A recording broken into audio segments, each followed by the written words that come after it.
Hello everyone, हमारे channel पे आपका स्वागत है। सभी को भाई गंगा दशहरे की बहुत बहुत शुभकामनाएं। आज गंगा दशहरे का दिन है तो हम नहाने आए हैं, यहाँ पे गंगा जी में स्नान करने आए हैं। इस जगह का नाम है गढ़गंगा। तो यहाँ पे बहुत सारी भीड़ है, बहुत ज़्यादा लोग आए हुए हैं। जेठ मास के शुक्ल पक्ष की 10वीं तिथि को गंगा मैया स्वर्ग लोक से धरती पर आई थी, इसलिए इस दिन को गंगा दशहरे के रूप में मनाया जाता है।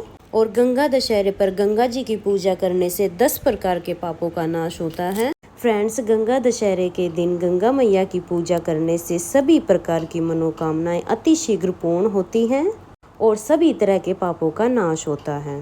तो अगर आप अमावस्या को, पूर्णिमा को, किसी भी सामान्य दिन पे आप गंगा जी में स्नान करने आते हैं तो आप गंगा मैया का पूजन जरूर करें। गढ़गंगा पे आने के बाद हम लोगों ने यहाँ पे स्नान किया, डुबकी लगाई। स्नान करने के बाद फिर हमने गंगा मैया का पूजन किया।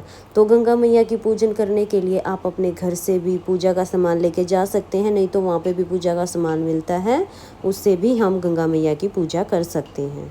गंगा मैया में पहले स्नान किया जाता है, फिर उसके बाद पूजा की जाती है और फिर उसके बाद हमें दान जरूर करना चाहिए। दान करने के लिए आप भी कोई भी सूट, साड़ी ले सकते हैं और उसके साथ ही हमें कोई श्रृंगार का सामान लेना होता है तो आप ज़्यादा भी ले सकते हैं या 1-2 श्रृंगार की चीज़ें भी आप ले सकते हैं। और भोग में कोई भी मिठाई ले सकते हैं, या फिर मिठाई नहीं है तो आप गुड़ भी ले सकते हैं। ये सारी चीज़ें गंगा मैया को स्पर्श कराते हुए फिर हमें दान करनी होती है। स्पर्श करा के उसके बाद दान दे सकते हैं किसी भी गरीब को। कुछ लोग इस सामान को गंगा जी में बहा भी देते हैं और कुछ लोग दान कर देते हैं। तो जैसी आपकी इच्छा हो वैसे आप कर सकते हो।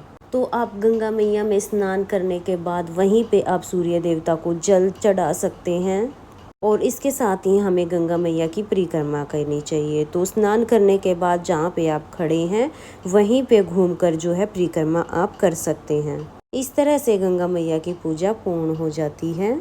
जब भी आप गंगा जी के किनारे जाएं तो आप गंगा मैया का पूजन जरूर करें। गंगा मैया और सूर्य देवता, ये 2 ही ऐसी शक्ति हैं जिनका हम साक्षात दर्शन कर सकते हैं। फ्रेंड्स, गंगा दशहरे के दिन आप भी गंगा मैया की पूजा जरूर करें और कुछ भी दान आप जरूर करें। अगर आप किसी कारणवश गंगा दशहरे के दिन गंगा मैया में स्नान नहीं कर सकते हैं तो थोड़ा सा गंगा जल आप अपने किसी भी बर्तन में डाल के फिर उसके बाद आप स्नान करें। तो गंगा जल से आप घर पे भी स्नान कर सकते हैं। तो फ्रेंड्स, जब भी आप गंगा मैया में स्नान करने के लिए आए तो गंगा जी में जौ अवश्य डालें, क्योंकि गंगा मैया में जौ बोने का एक अलग ही महत्व है। माना जाता है कि किसी का कोई अच्छा काम होता है तो उसको बोला जाता है कि क्या तूने गंगा जी में जौ बोए थे जो तेरा इतना अच्छा काम हुआ। तो आप भी गंगा जी में जौ जरूर बोए अगर आप गंगा जी में स्नान करने जा रहे हैं। तो गंगा जी में जौ बोने का हमें फल जन्म जन्मांतर तक हमें इसका फल मिलता है। तो फ्रेंड्स, गंगा दशहरे के दिन आप गंगा मैया की कथा सुन सकते हैं। तो आपने गंगा दशहरे का व्रत किया है तो आप गंगा दशहरे की व्रत कथा सुन सकते हैं। हाथ में जौ लेकर, चावल लेकर, फूल लेकर आप कथा सुन सकते हैं। अगर आपने गंगा दशहरे का व्रत नहीं किया है तो भी अगर आप कथा सुनना चाहते हैं तो सुन सकते हैं, पढ़ सकते हैं, या फिर आप कथा फ़ोन से भी सुन सकते हैं। इस तरह से गंगा दशहरे के दिन हमें गंगा मैया की पूजा करनी चाहिए। गंगा दशहरे के दिन दान करना बहुत ही शुभ माना जाता है, तो लोग अलग अलग तरीके से दान करते हैं। कुछ लोग इस दिन सीधे का दान करते हैं, जैसे कि आटा, गेहूँ, चीनी, इस तरीके से जो है लोग दान कर देते हैं। तो ज़रूरतमंद लोगों को आप कोई भी अनाज दान कर सकते हैं। तो इस तरीके से स्नान, पूजा, दान करने के बाद हम फिर घर के लिए निकल लिए।